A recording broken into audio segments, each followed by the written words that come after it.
मित्रों, आज देश के एक महान नेता के बारे में चर्चा करने की इच्छा थी।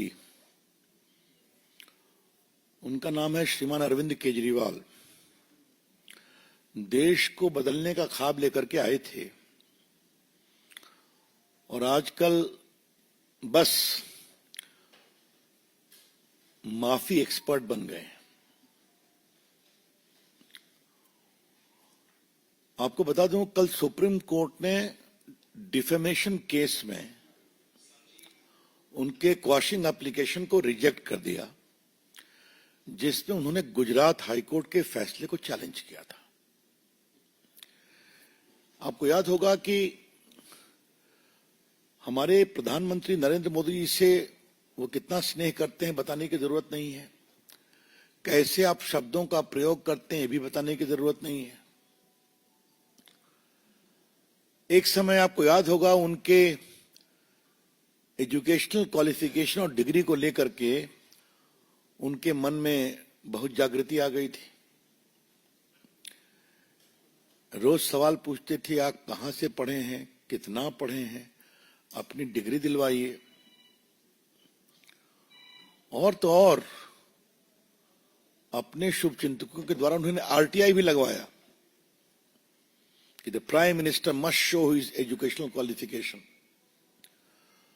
बाद में कोर्ट ने उस आरटीआई के प्रोसेस को रिजेक्ट किया। गुजरात यूनिवर्सिटी के खिलाफ बहुत अनाप शनाप बातें कही गई थी, तो गुजरात यूनिवर्सिटी ने अपने रजिस्ट्रार के माध्यम से एक डिफेमेशन केस फाइल किया था। श्रीमान अरविंद केजरीवाल जी, श्रीमान संजय सिंह जी, इन सबों ने कही थी बातें। उसके बाद मजिस्ट्रेट ने कॉग्निजेंस लिया, वो सेशन कोर्ट के पास गए, उन्होंने उसको रिजेक्ट किया। वो हाई कोर्ट आए, हाई कोर्ट ने भी उनके प्ली को रिजेक्ट किया और कल वो सुप्रीम कोर्ट आए और सुप्रीम कोर्ट ने भी उनके प्ली को रिजेक्ट किया। ये बैकग्राउंड जानना बहुत जरूरी है। मजिस्ट्रेट कोर्ट ने कॉग्निजेंस लिया, समन किया, वो सेशन कोर्ट गए, सेशन कोर्ट ने रिजेक्ट किया, फिर वो हाई कोर्ट गए, हाई कोर्ट ने रिजेक्ट किया, फिर वो सुप्रीम कोर्ट गए, सुप्रीम कोर्ट ने कल रिजेक्ट कर दिया।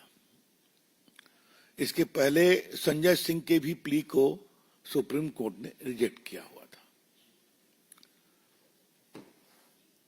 फिर उसके बाद ऐसा चर्चा में है कि उन्होंने सुनवाई में ही माफीनामा का आग्रह किया। कोर्ट ने कहा यह नहीं चलेगा, माफीनामा अगर आपको देना था तो पहले करते। अब वो अपने मेरिट पर सुनवाई किया, तो या तो हम मेरिट पर फैसला करेंगे या आप इसको विड्रॉ करिए।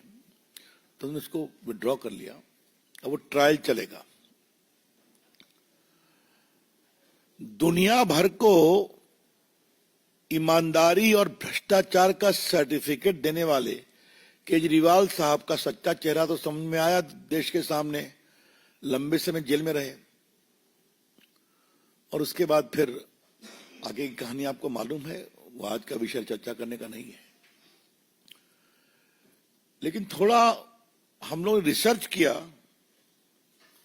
तो मालूम हुआ 10 बार केजरीवाल साहब माफी मांग चुके हैं। Mr. Arvind Kejriwal has tendered apology after making false defamatory allegation 10 times. देखिए, भाजपा के आईटी सेल के ध्रुव राठी के बारे में उन्होंने 26 फरवरी 2024 को माफी मांगा कि हमने गलती से ट्वीट कर दिया। आपको मालूम है, हमारे नेता स्वर्गीय अरुण जेटली से उन्होंने माफी मांगा था जब वो डीडीए के अध्यक्ष थे। उनके खिलाफ झूठा एलिगेशन लगाया था, मामला हाईकोर्ट में गया, तो उन्होंने कहा ठीक है हम माफी मांगते हैं।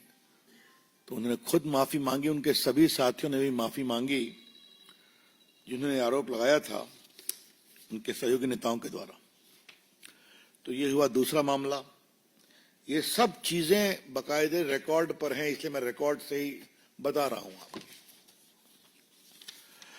तीसरी बात, उन्होंने अकाली दल पंजाब के नेता हैं विक्रम मजीठिया, उनको कहा था ड्रग का कारोबार करते हैं। उन्होंने मानहानि का केस किया तो फिर माफी मांग लिया। ये हुई तीसरी बात। चौथी बार हमारे पार्टी के वरिष्ठ नेता नितिन गडकरी के खिलाफ उन्होंने कहा था भ्रष्ट हैं। नितिन गडकरी जी ने जब केस किया डिफेमेशन का तो चिट्ठी लिख के कहा कि आई एम सॉरी, हमने गलत आरोप लगाया था, वो वापस किया। आजकल तो लोग एक ही गुट में हैं, लेकिन कपिल सिब्बल से भी माफी मांगा है उन्होंने। 18 में कपिल सिब्बल और उनके बेटे अमित सिब्बल से ही माफी मांगी। 13 में जो भ्रष्ट लोगों की सूची बनाई थी उसमें कपिल सिब्बल का भी नाम डाल दिया था। उनके बेटे अमित सिब्बल की बात मैंने कही।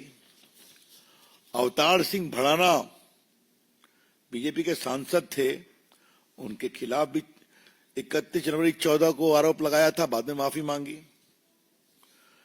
जो हमारे पत्रकार बैठे हैं, आपको याद होगा कि 15 में किसानों की रैली हुई थी दिल्ली में, जिसमें एक किसान ने आत्महत्या की थी, उसमें उन्होंने माफी मांगा था। ये जो कोरोना की मीटिंग होती है, जो सीक्रेट मीटिंग होती थी चीफ मिनिस्टर प्राइम मिनिस्टर की, उसको उन्होंने टेलीकास्ट कर दिया। तो बाद में जब पीएमओ से कहा गया तो उन्होंने कहा आई एम सॉरी, नहीं करना चाहिए था।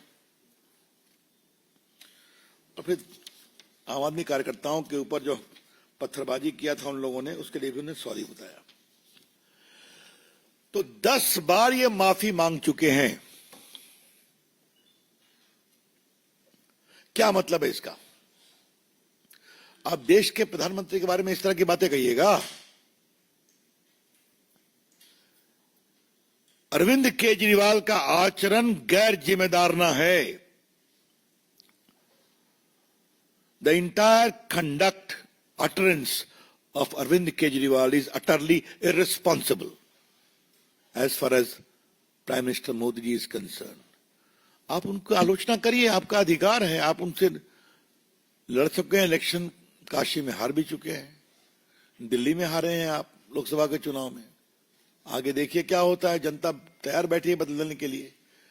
इस तरह की भाषा का और इस स्तर की भाषा का कि डिग्री दिखाओ अपना, और उसके माध्यम से यूनिवर्सिटी को भी मानहानि के शब्दों में कंडेम करना, ये बहुत दुर्भाग्यपूर्ण है। बीजेपी इसको बहुत ही